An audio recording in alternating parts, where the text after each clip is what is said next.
This is episode number 20 of the Feed Me, Fuel Me podcast with our special guest, AJ Richards. Welcome to the Feed Me, Fuel Me podcast. My name is Jeff Thornton, alongside my co-host, Michael Anders. Each week, we bring you an inspiring person or message related to our 4 pillars of success: manifestation, business, fitness, and nutrition. Thank you for allowing us to join you on your journey. Now let's get started.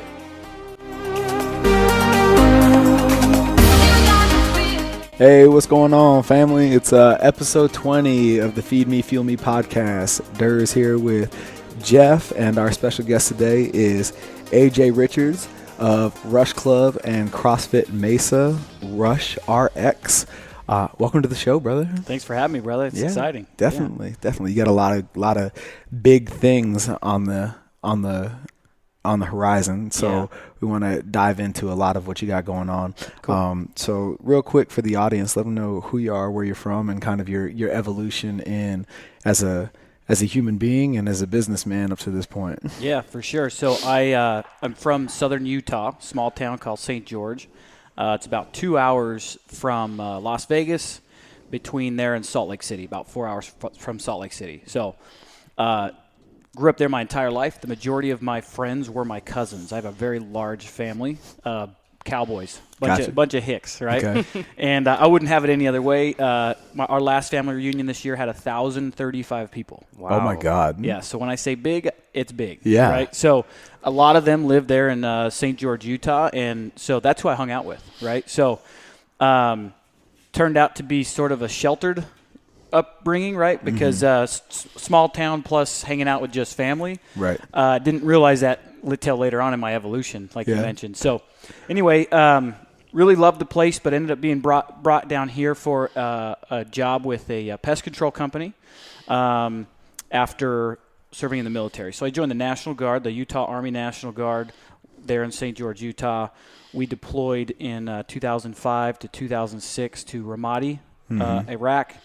And then when I got home, looking for what's next. Right. And that's where I started selling pest control, and I hated it. Okay. But it brought me down here to run their national sales center. Okay. And, not coming down for that job, and I almost didn't. I almost turned it down. I actually turned it down the first time. Okay. Went and worked in Wyoming as a roughneck. Really? On an oil rig. And that sucked. It was like minus 30 in Wyoming in the middle of nowhere. And I was in what's called a man camp. So you go on the rig for 12 hours, and then you go back to a small trailer room. Right. Like 12 by 12. You're sharing the bed with somebody, right? You actually had your own room there, so it wasn't bad. But there was no escape. There was no getting away. Mm-hmm. And I really didn't fit in a whole lot with that group. Sure. I mean, I can be with anybody and hang out, but when you're 12 hours on and 12 hours off, so about 3 days in, I called the guy that owns the company here, and I said, "Hey, is that job still available?" And right. He's like, "Come on down." So I actually finished out the week, headed home, packed up, headed straight to Phoenix. 7 days as a roughneck. Yep. I actually worked as a roughneck a little bit longer than that in different periods. But sure. When this opportunity came, I came down. It was great because I had the opportunity to be mentored by the CEO of that company. That was where my first evolution of higher thinking came from, was having that opportunity to be mentored by this guy. And his company is a $20 million plus company. It's actually probably much larger since I left. He had like 11 offices, 300 employees. And so kind of getting the inside look of how somebody handles that was interesting. One of the first things he told me that stuck with me for a long time, because when he first told me, it was offensive. Sure. He said, if you're not in my sphere of influence, if you don't work for me, we don't connect. And this was like, we used to ride mountain bikes almost daily, especially on the weekends. And so I thought I was thinking of him as like a friend, like this is my boy, right? Right. And he's telling me that if I don't work for him, we're no longer homies anymore. What the crap? Right. So I was like, that's messed up. Mm-hmm.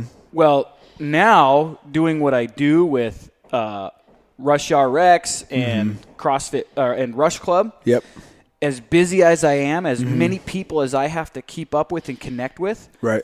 I'm like, I get what he's saying. Sure. It's not personal. It's just you're so busy. You've got so much going on. if you've got a family, and he has 7 kids, right? It's nothing to it other than, look, what he's committed to, and the free time goes to his family. Right. And so if I didn't work for him, then there's just no time, and he didn't mean anything offensive by it. I was like, that makes sense, because people will hit me up now to go hang out, and I'm like, dude, I love you, but I don't have time to hang out with you. Right. Don't make that mean anything, right? Sure. And then in the back of my head, I'm like, he thinks I'm an asshole? Because that's what I thought of Adam, you know? Yep. But you just have to let it go. So anyway, worked for them, and that's when I found I got into the Air National Guard when I moved here. Okay. So I went out to Lackland Air Force Base to reclass as a security forces for them. And when I was there, I found CrossFit. Sure. And San Antonio is a hotbed. yeah, Lone Star CrossFit was my very first CrossFit box. Okay. And it's a was a really good gym. So my first experience was amazing. Sure. Otherwise, who knows if it would have ever evolved, right? Right. I knew right then, I was like, this is something I want to do. Like with my future, I want to be a CrossFit gym owner. Right. Came home, still working they gave me a little time off to go to that school. Came home, still working for pest control company. Prior to going and finding CrossFit, I was super miserable every day. I was making about $68,000 a year working 6 months out of the year. I'd literally have the entire winter off, because when pest control, when there's cold, there's no bugs. Right. So it slows way, way down. So I would make $68,000, work 6 months out of the year, and then have the whole winter off. I pissed it away because I didn't know what I was doing, right? Could have been more productive with that time off. Sure. But I found, so I was super miserable, even though I was making good money, thinking as a young guy that that's what made the difference. Right. What was in my bank account. It didn't make a difference. And then I found CrossFit and found that in my evolution, I've discovered what about CrossFit was that it released hormones that I hadn't had since my deployment. Right. Since being in the military. The serotonin, the dopamine, and the adrenaline was no longer a part of my life, because all I was doing was sitting at a desk or sitting at home playing Xbox. Were you in the second invasion? I don't know if it was. No, it wasn't the invasion. It was just part of the continuing operations. Got it. Okay. Yeah. So, and we had 3 jobs. We had entry control point security. Yep. FOB security for FOB Ramadi. Field artillery mission. Yep. So we were shooting rounds downrange on a regular. Right. And then we patrolled 2 major highways, Mobile and Michigan. Right. So we just rotated. Our battalion rotated through those 3 missions. So that stimulus you're talking about is that high alert that you spent a year on that is no longer exists here stateside. Yep. Right? Yep. Okay. And there's a book, I didn't really kind of learn all of this about the hormones until even maybe just a year or 2 ago when I read Simon Sinek's book, Leaders Eat Last. Yes. And he breaks down the hormones specifically for CEOs, but I'm like, oh my gosh, this is what's missing for our vets. Yes. If they saw it that way, that look, I got to find a way to deliver my dopamine, adrenaline, serotonin, and then I'm going to have a clear mind. Yes. I think that'll handle the majority of some minor PTS issues, right? I know that there are guys who are really dealing with some major issues, but me, I was actually diagnosed with PTSD, which was bullshit. Okay. All I needed was exercise. I didn't need the antidepressants they prescribed me. Right. I didn't take them. I took them once, and I'm like, man, I feel like shit. Done, tossed them. Yeah. But I dealt with the depression, right? And it was just because I wasn't doing anything. I was being a lazy piece of crap. And I've met a lot of vets who will go work a warehouse job or construction job or whatever, then they go home and drink beer and watch TV or play video games. That's why you're depressed. It's not because of. I actually have this theory. I call it the Uncle Rico syndrome. You ever seen Napoleon Dynamite? Yeah, totally. Uncle Rico used to be, and it's no different than vets as it is for the college football player or the NFL player or whoever that used to have all this stimulant, and then they're no longer doing that, and they hold on to, I used to throw football quarter mile. Right? Sure. Vets are the same. Absolutely. We have a different mindset. Now, your mind creates a different meaning, right? While I was in combat. Well, the hormones are the same. I don't have a special dopamine drug for combat and a dopamine drug for exercise. Right. It's the same hormone. I might create a different meaning about it, like being shot at was made way more dangerous than trying to do a snatch. Super exciting. Right? Right. But the hormone is the same. So if our vets can learn to get the hormone releases, they'll at least start working towards the right area.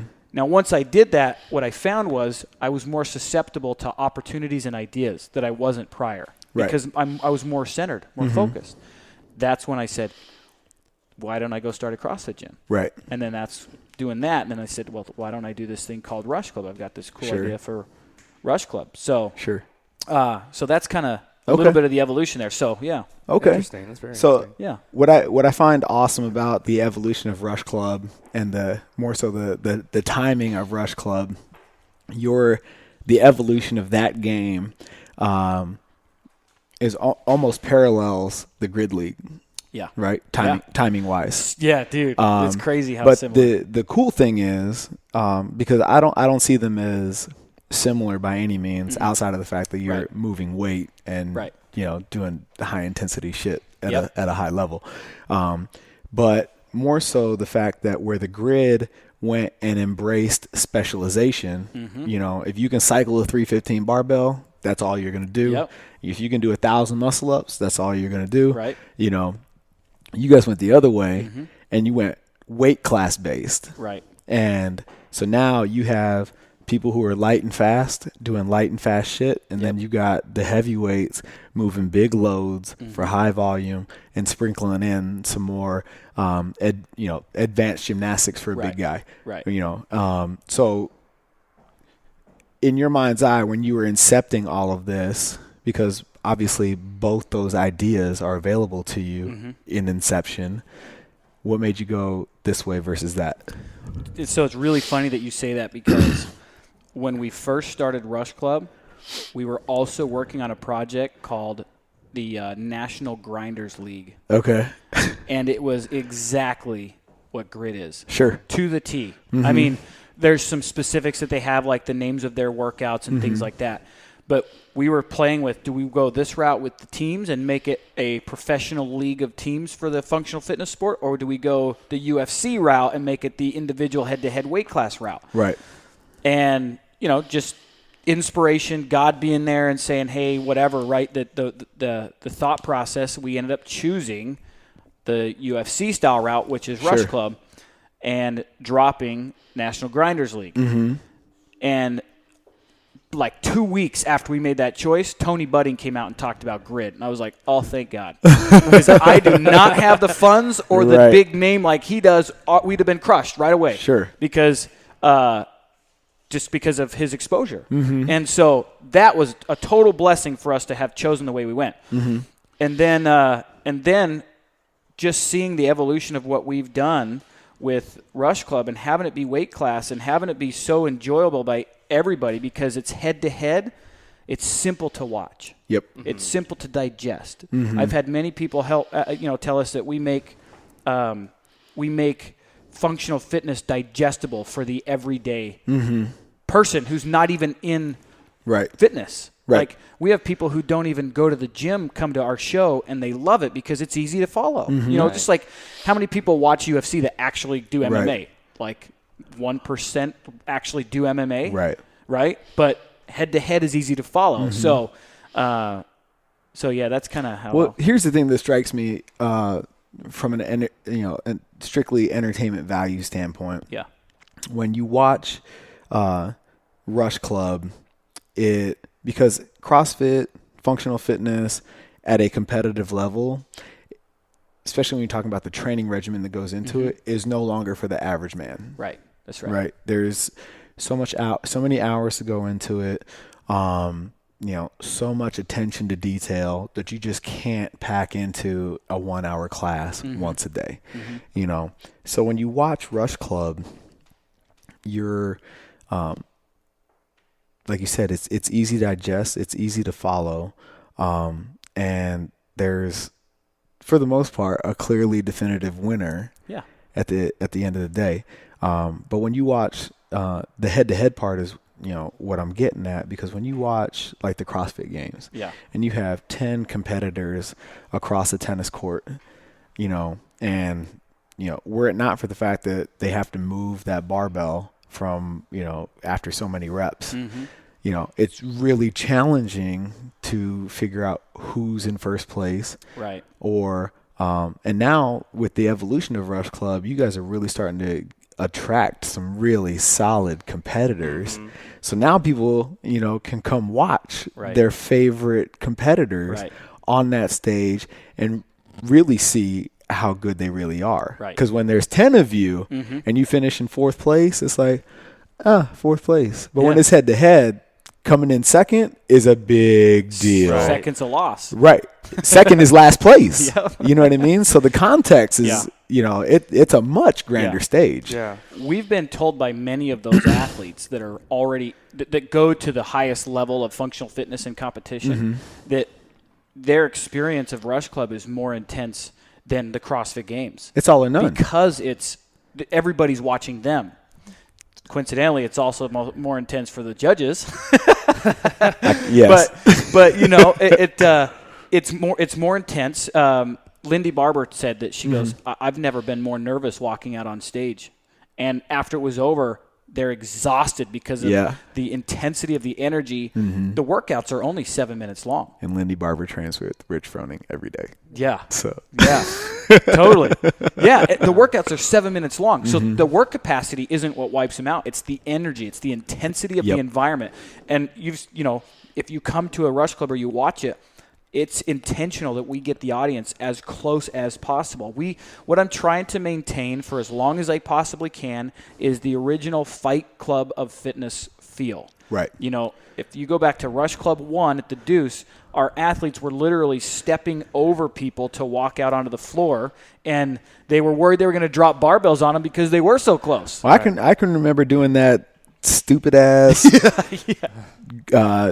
AMRAP of grace and overbar burpees at it must have been Rush Club 4. Yeah. Was it the one at the Deuce? And people were literally touching me on one side of the barbell, telling me to get my ass up and keep going, you know? And that element of energy from the outside in, it can make or break you if you're not centered as the athlete. It's totally different than having people yards away, and just having like a loud room. It's a whole nother deal when people can literally reach out and touch you.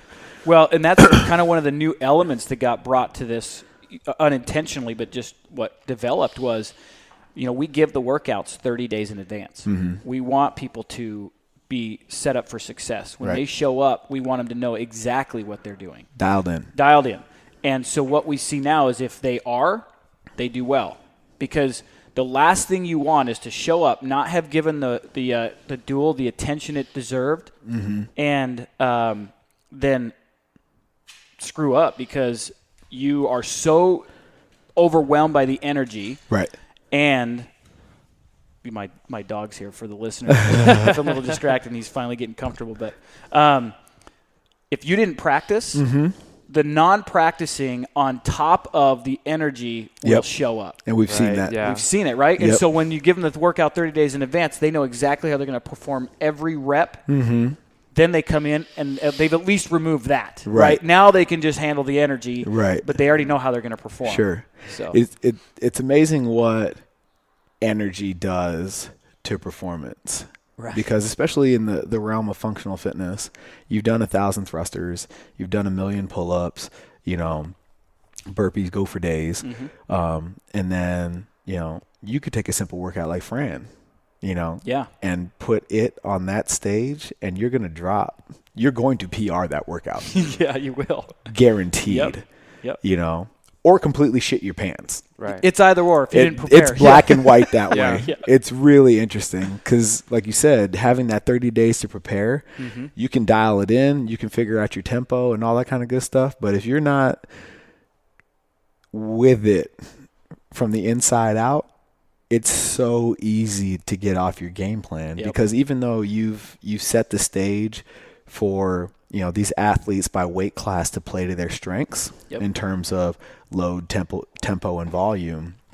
When you introduce that new intensity, and out of the corner of your eye, you're watching the other guy.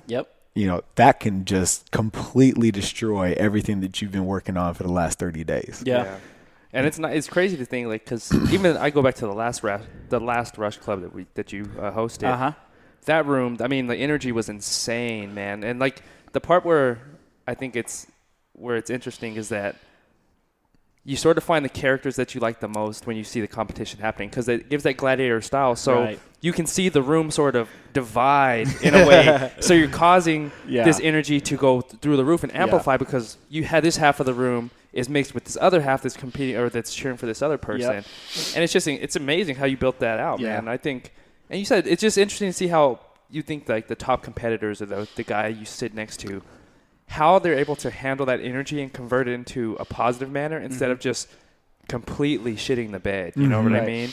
Because the most perfect person, you're like, man, this guy's going to crush it.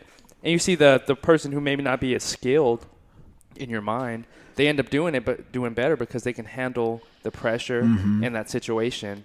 I mean, that phenomenon is so true because you see, on paper, an athlete that is better equipped for a certain duel. That's right.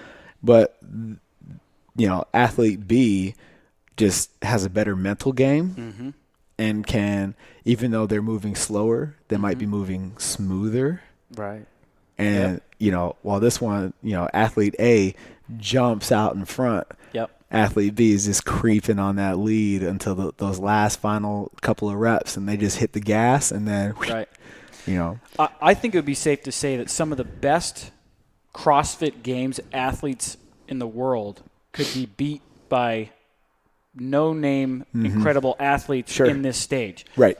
Depending on now, Rich Froning's a rare breed. Rich Froning, not only is he super powerful, but he's also very calculated, right? So Rich Froning if Rich Froning said, yes, I'll do Rush Club, I'll compete for your middleweight title, he's going to take that seriously. Right.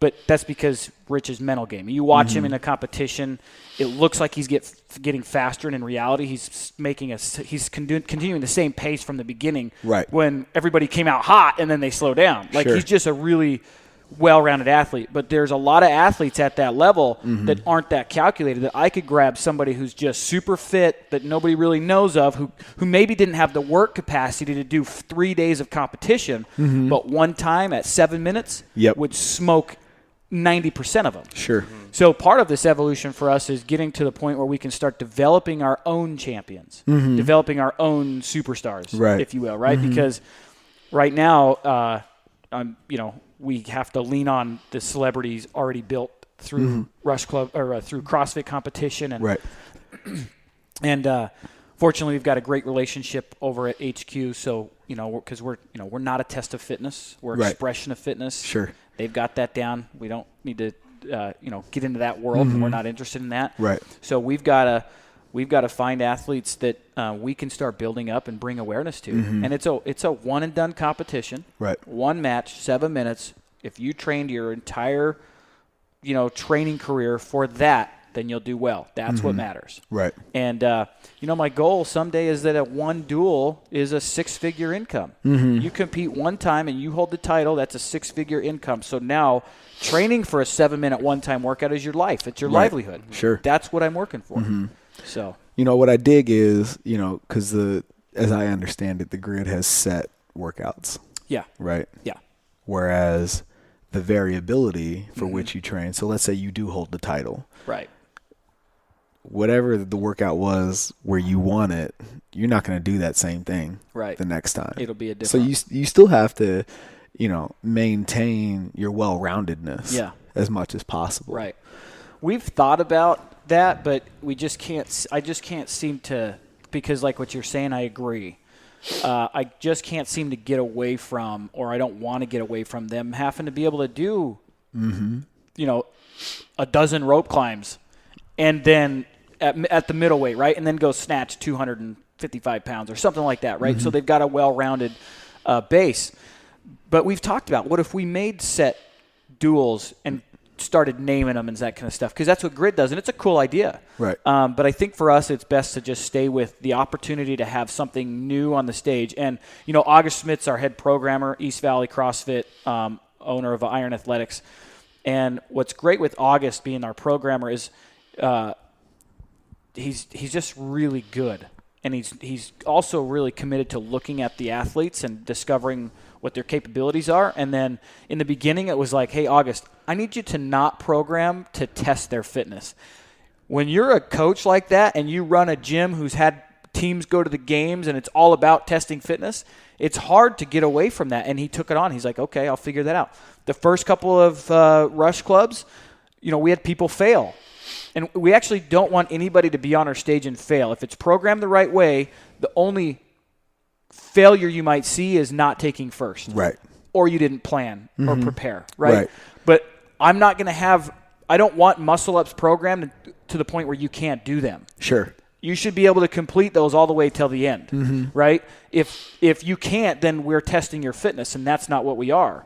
So in the beginning, we had a few failures because it was new for August and new for us. Now he's got it down. Now, August is like he's our maestro. He's the guy that's responsible for the entertainment value, for the excitement. If the programming is not entertaining, Rush Club is not entertaining. Right. Like if we just had people doing burpees and box jumps the whole time, right, Rush Club's not the same. It's the way the workouts flow, the duels, the challenges flow that make it fun to watch. Sure. Like, oh my gosh, especially when he programs it where it's super close at the finish, and that's the best part. I'm glad it's the best part for you because as the head fucking judge, it's the worst part for me. Totally, I get that.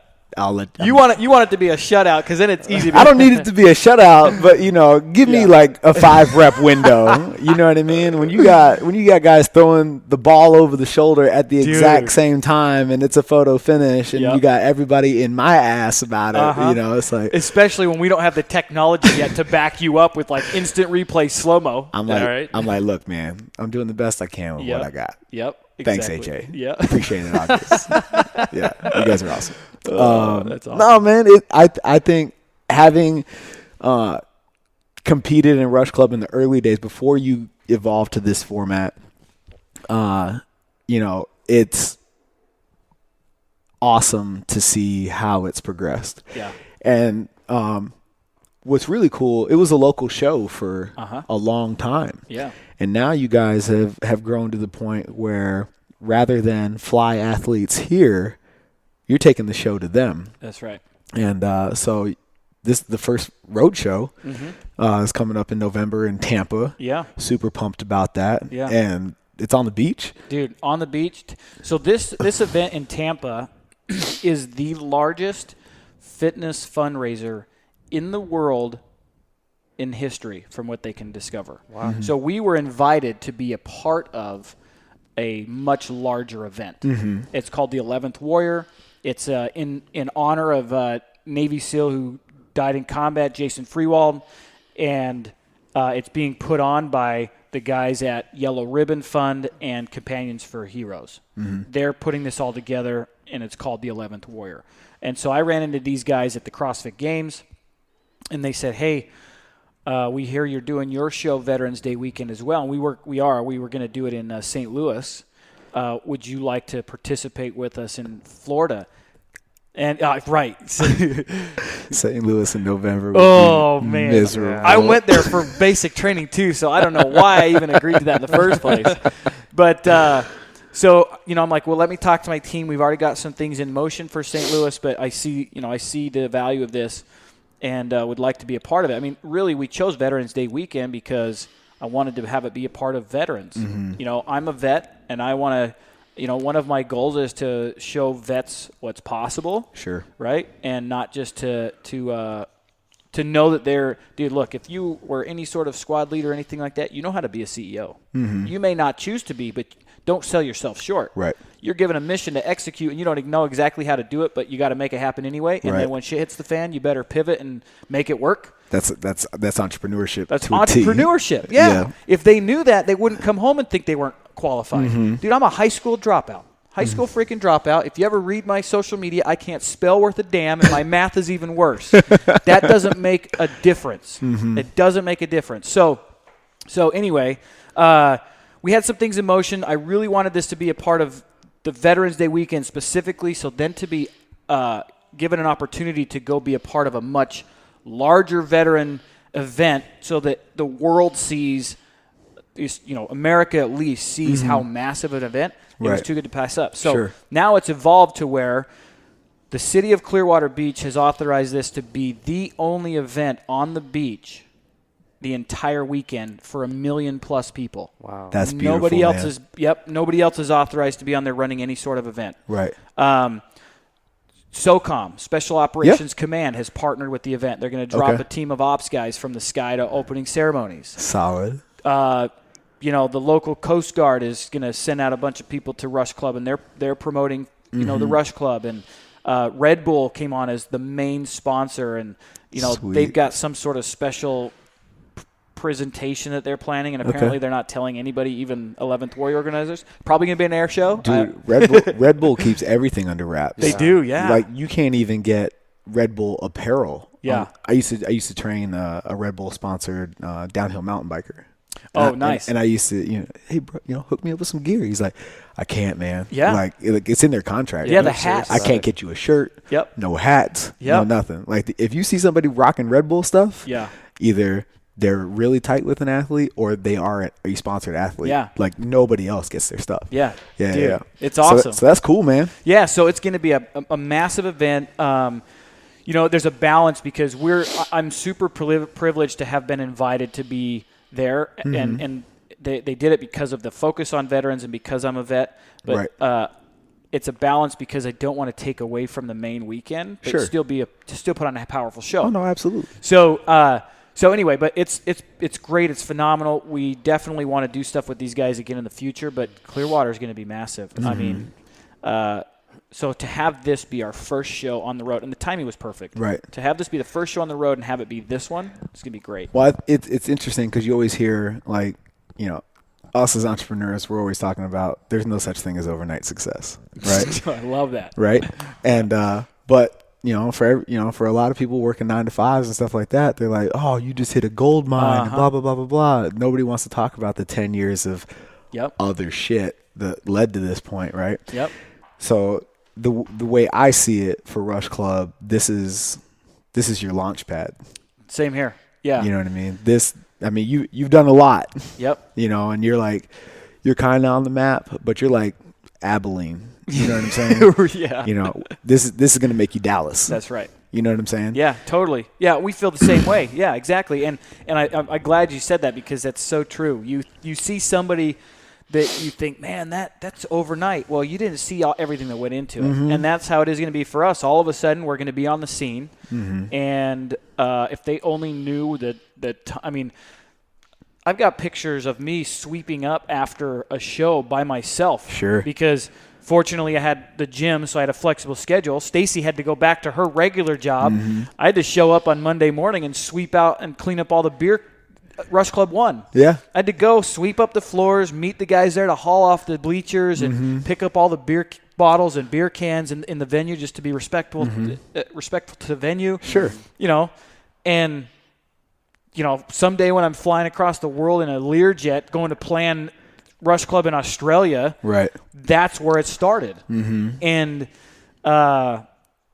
sometimes people just don't get it. And the sad part is if they did, they would be doing more. Sure. They usually don't get it because they think they can't. Right. Well, I'm just this, and he must have had something handed to him. No. Right. We are no different. If you've got a passion, and I always say, if you got a passion for something, and you get just a few people to confirm like that's a good idea, especially if you can trust them to be honest with you, right? Then it's up to you to do it. Don't quit. We all have stupid ideas, so you got to be aware of when somebody says that's a dumbass idea. Right. Don't pursue that one. Right. Right. Do the one where everybody's like, that's great idea, or that was really cool, or whatever. Collect that little bit of evidence, and then it's all up to you. Right. You just can't quit. I mean, I honestly can't tell you how many times I've thought maybe I should just stop. This is a lot. Right. I get that. I honestly get that between every show. Sure. Between every show, there's a thought where I'm like, maybe I should just be done. And then the only reason I've stuck it out so far is because I get some sort of message from somebody who is impacted by it. Right. That's it. The only reason I'm still going, it is not for me. For me, it was done a long time ago. Sure. Honestly, for me, it was done a long time ago. For my family, it was done a long time ago. It's a lot of stress, a lot of tension to be doing something for 3 years and still not have it pay a dime, and team members of our team still putting money in. I would have been done. But I get a message from a mother. showing her daughter's face just jaw dropped watching this, who's 12, 13 years old, right. and telling me that her daughter asked first thing in the morning, the next morning, Mom, when can we go to the gym? Right. That's crazy. Can't stop. No. Well, I mean, that just speaks to the impact that you're actually having on the world at large. Yeah. You know what I mean? Especially, I think, between CrossFit, functional fitness, whatever you want to call it, in whatever space that you're in, Rush Club, especially for women and fitness, I think that the days of the runway model and the big boobs bikini model, I think those days are slowly but surely dwindling away for what a female athlete really looks like. Yeah.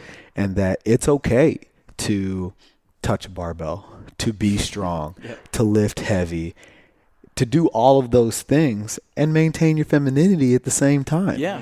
Before it was like, well, if you have muscles, you're masculine. You've got, people that play the gender role game. Right. You've got, male characteristics from a personality type standpoint. You're the alpha all the time. And, whatever. Nothing could be further from the truth. That's right. Right. And you guys are putting that in the face for everyone to see. Yeah. And now you're forced to acknowledge that there is another way. Right.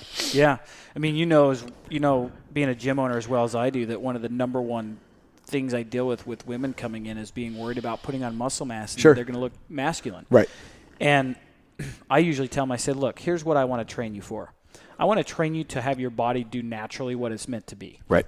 We're not, look, if you tell me you want to grow bigger traps and start putting on some muscle mass, we'll work on the nutrition side of that and your training until you get big. But my request for you is to allow your body to just develop the way it would naturally by exercising. Right. I've had 2 girls quit, one because she was pushing her shopping cart and she saw a muscle in her forearm that she was afraid was going to be too masculine. Sure.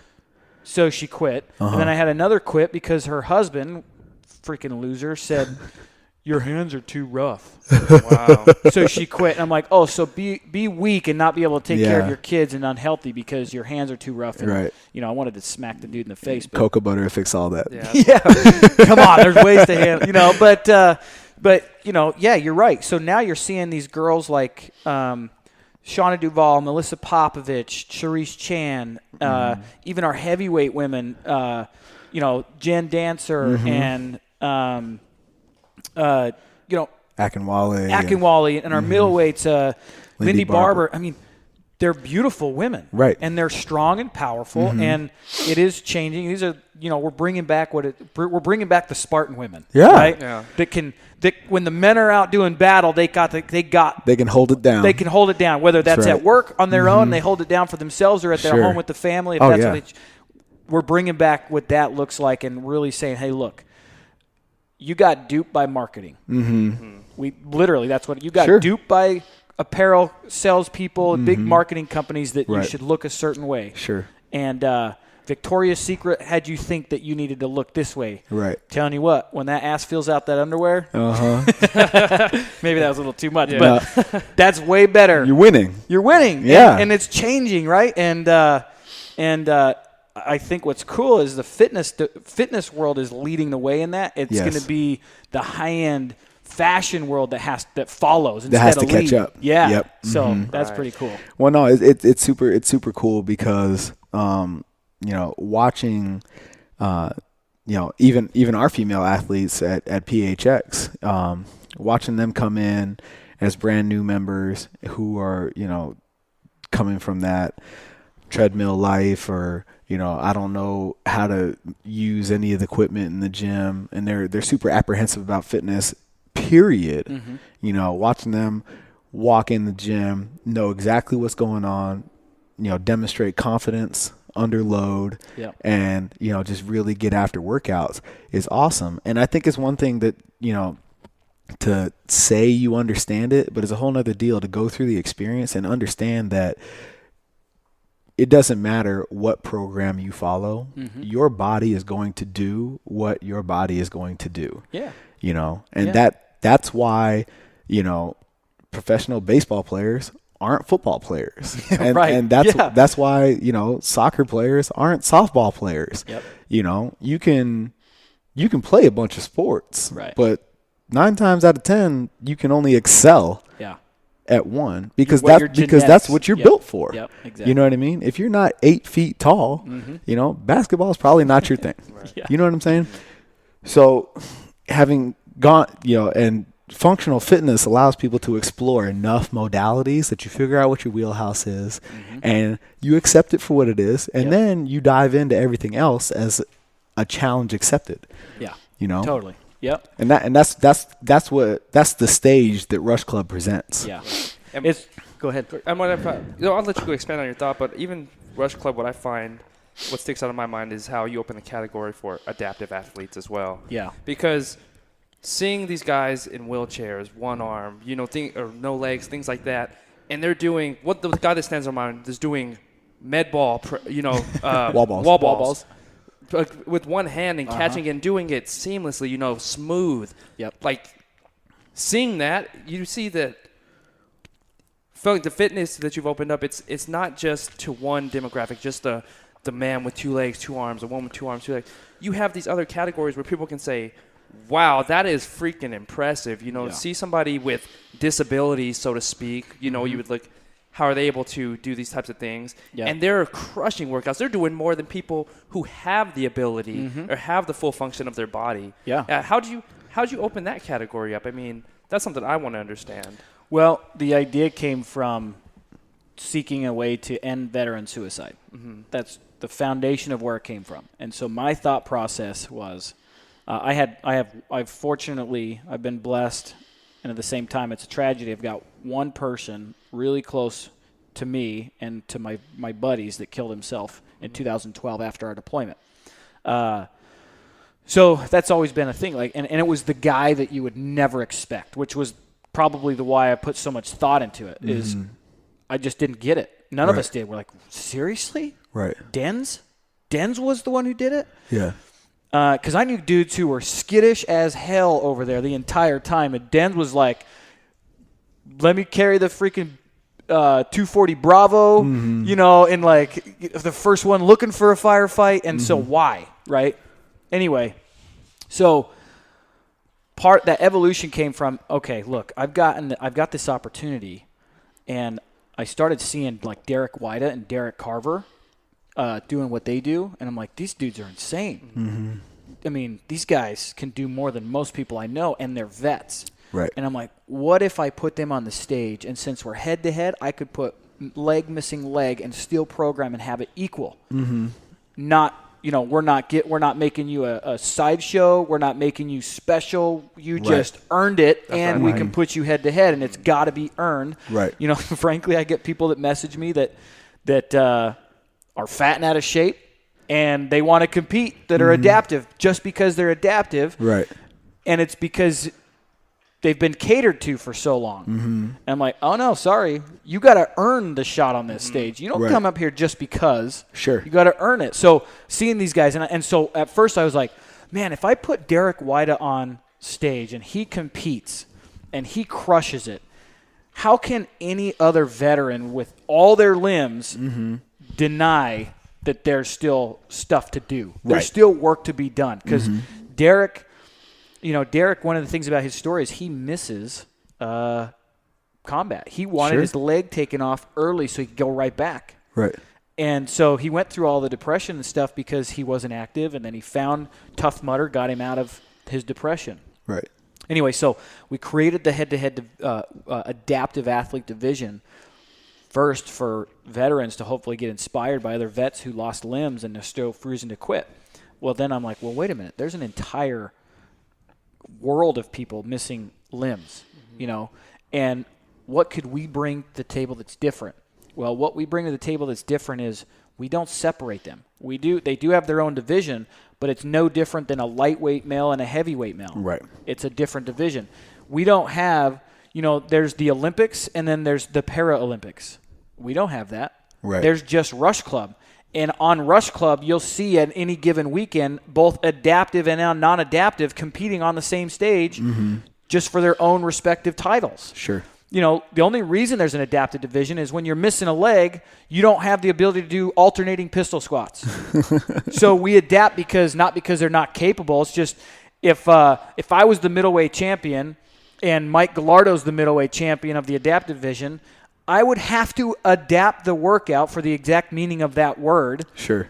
For Mike. Right. Because I couldn't program alternating pistols because he can't. He can only do pistols on one leg. Sure. If he did, he would have to squat to a box and then throw his weight in there because he doesn't have, all of the biological makeup in a leg to do that. So it's not special. It just is. And that is why the adaptive community appreciate Rush Club, because you're not special. Right. What you are is a badass who trained your ass off, and so I've got a spot for you. But you're not special. Sorry. Right. And most of them don't want to be treated that way. No, and they appreciate it. Yeah. When I was where was I at? Oh, the last show. Yeah. I did two things where I think it shocked some people, but I know these guys well enough to know that that people are way too sensitive. Sure. I said the winner of the adaptive wheel title. I said the winner of this is going to walk away with wheel away with the title. And crickets. Like, they're like, Sure. what an ass. Yeah. And my adaptive guys were like, hell yeah. They loved the fact that I'm willing to have fun with them and make fun and not tiptoe around it, you know? When the adaptive upper guys were done, I'm like, give them a hand. Yeah. Chill the hell out, people. Yeah. And there's a lot of appreciation from them because they don't have to feel different around us. Sure. It's Derek Carver and Derek Whita, and it's Logan Aldridge and Jonathan Lopez, and we treat them for who they are. So when I talk to athletes that call, like I said, there's people who don't make weight or they're not good enough. I'm not talking to their adaptation. I'm talking to the person. Right. Hey, you're fat. Get off your ass. Is that offensive?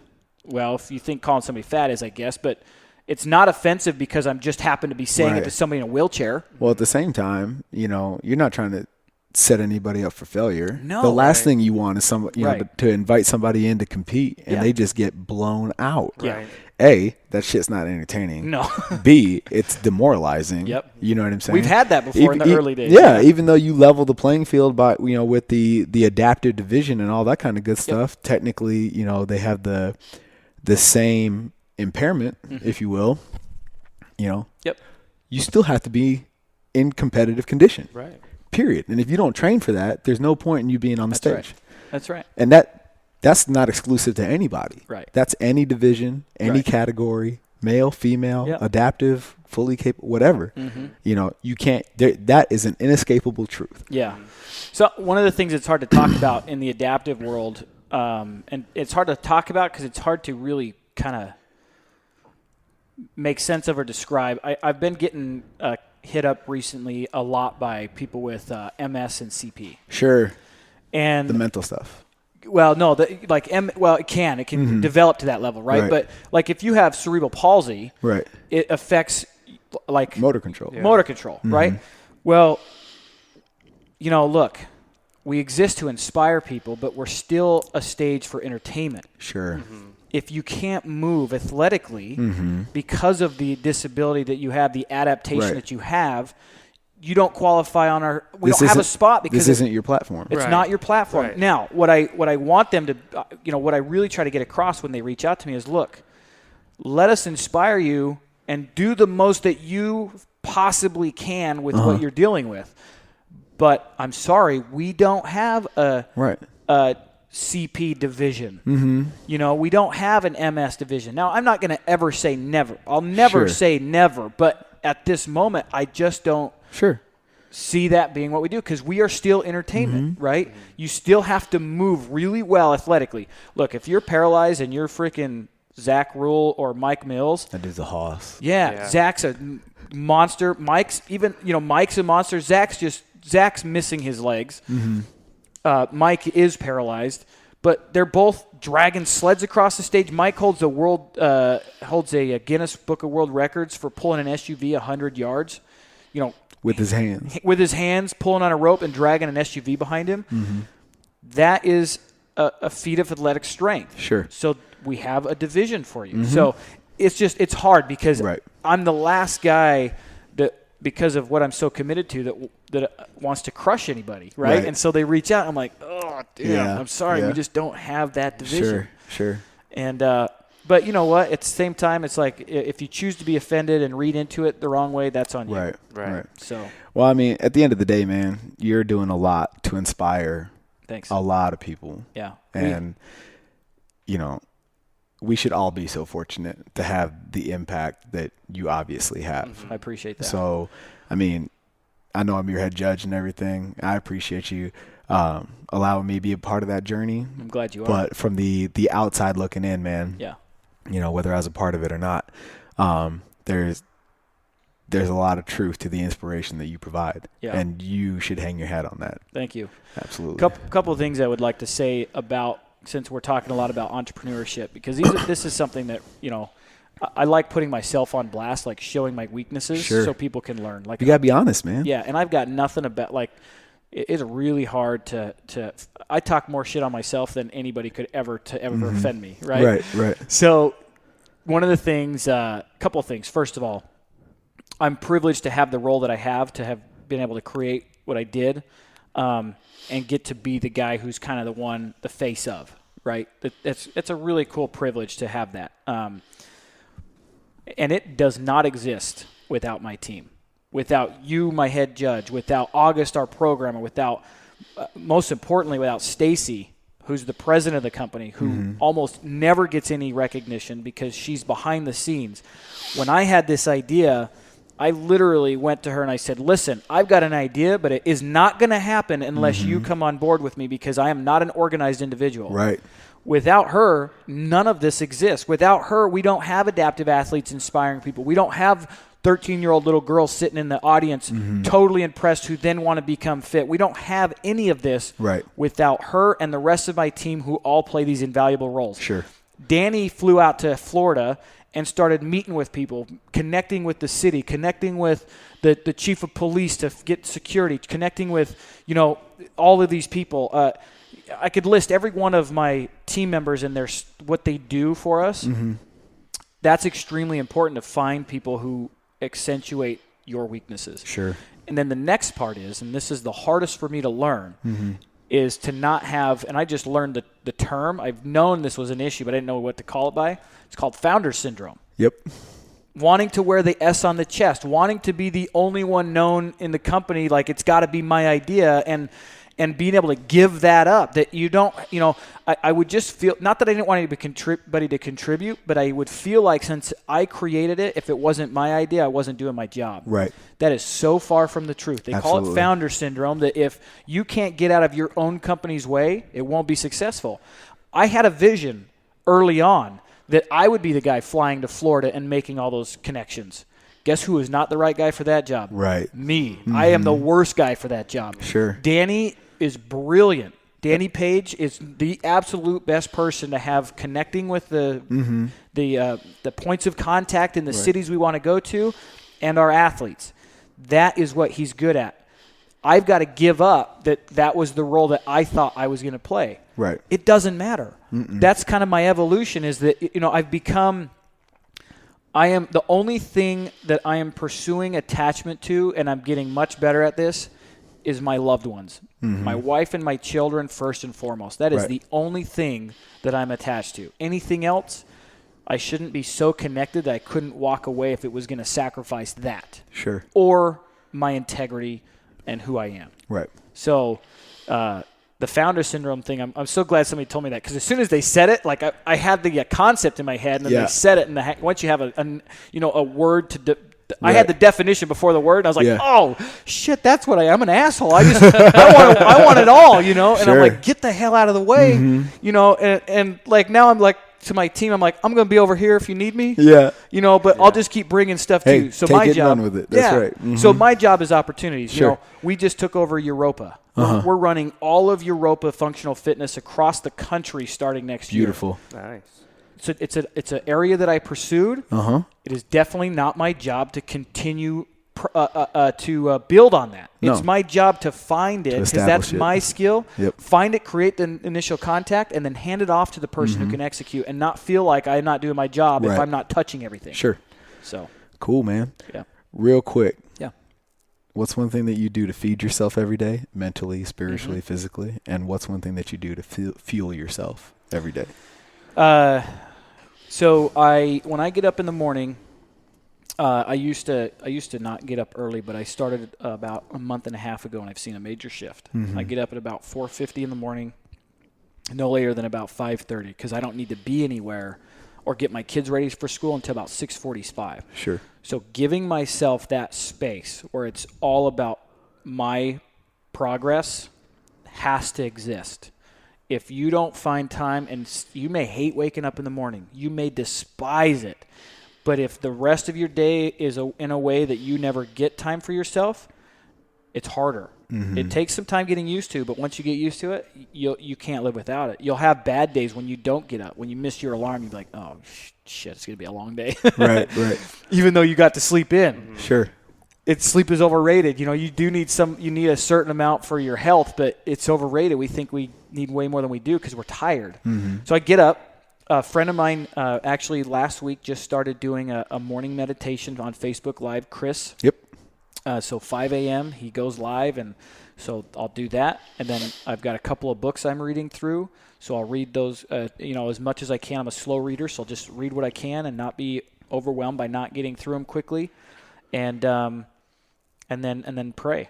And and then I thank God first for everything I've been given, every opportunity I have, and especially every challenge I've had. Sure. The problems of what I'm learning to appreciate my problems more than what you would label blessings, because my problems are what has me grow. Right. There's no growth in an easy blessing, or what you might think is an easy, however you want to label that. There's no growth there. There's no progress. But I'm most grateful for my challenges. And then I also pray, and I'm very specific for what I'm looking for. Very specific. Intentional. Yeah, intentional. God, please help me reach 300 members at CrossFit Mesa. My number is 300 there. That's what I'm seeking. Right. If I say, God, please help me be successful at CrossFit Mesa, it's too abstract. God's all being. He knows what I mean, but my subconscious doesn't know. Right. It's when I say the number out loud that my subconscious has something to connect to, so it has something to work for. Right. So my conscience and subconscious, my being, is connected to my will and my asking of my Heavenly Father, and then I think that synergy is where it comes together, and when all of that comes together, then you've got success and you have progress. Now you're rolling. Nice. Yeah. Awesome. Nice. And then how can the community support you, your vision, either personal with Rush Club, your gym? Where can we go to find you? Social media, anything? Yeah, so social media is always the best, but I'm also okay with people reaching out to me directly. So my email is aj@rushclubnation.com. But on social media, the biggest help we could get is people, if you're inspired by what you see at Rush Club, is to share it. So our social media is all Rush Club Nation, and that's across the board on Twitter if you use Twitter, Facebook if you're on Facebook, or Instagram. We're on those three platforms. We put out a lot of video content on our Facebook page. And then at CrossFit Mesa, we're in the northeast side of Mesa, and my email there is coachaj@therushrx.com. And so if anybody in Mesa, one of the things I really take pride in is being able to coach adaptive athletes. I've worked with paraplegics, double amputees, single amputees. I even worked with Chris and Heidi Powell on the TV show Extreme Makeover for 2 seasons. So extreme weight loss is something I can support in. So if you're in that area of town and you want to come by and see us, we'd love to have you be a part of our community. Beautiful. Beautiful. Awesome. Well, hey, guys, thank you for allowing us to join you on your journey. AJ, thanks for being with us today. Thanks for having me. Really appreciate you sharing your inspiring message and all the inspiring things that you're doing. I'm really looking forward to seeing Rush Club grow far beyond what Tampa's bringing to the table. Yeah. So from Durs and Jeff, thanks for allowing us to be a part of your journey, brother. Thanks, brother. And for you guys listening, follow us everywhere at Feed Me Fuel Me. Check out the website, feedmefuelme.com. A lot of improvements coming in that direction. And, we'll catch you next week. Thanks a lot, guys. Thanks a lot. Awesome. Thanks, brother. Thanks. And that's a wrap, crew. We really hope you enjoyed this episode with our guest, AJ Richards. If you want to check out the full show notes and get connected with AJ and us, go to feedmefuelme.com. Also, be sure to connect with us on social media, including Facebook, Snapchat, Instagram, and Twitter at feedmefuelme. We would love to hear from each and every one of you. If you found this episode inspiring in any way, please rate, comment, share, and subscribe so we can continue on this journey together. Also, be sure to share it with your friends and family on social media, including Facebook, Snapchat, Instagram, and Twitter, or any other social platforms that you use. We really appreciate you spending your time with us today and allowing us to join you on your journey. We would love to hear your feedback on this episode, as well as guests and topics for future episodes. To end this episode, we would love to leave you with a quote by Winston Churchill. "Success is not final. Failure is not fatal. It is the courage to continue that counts." Thank you for joining us, and we will catch you on the next episode.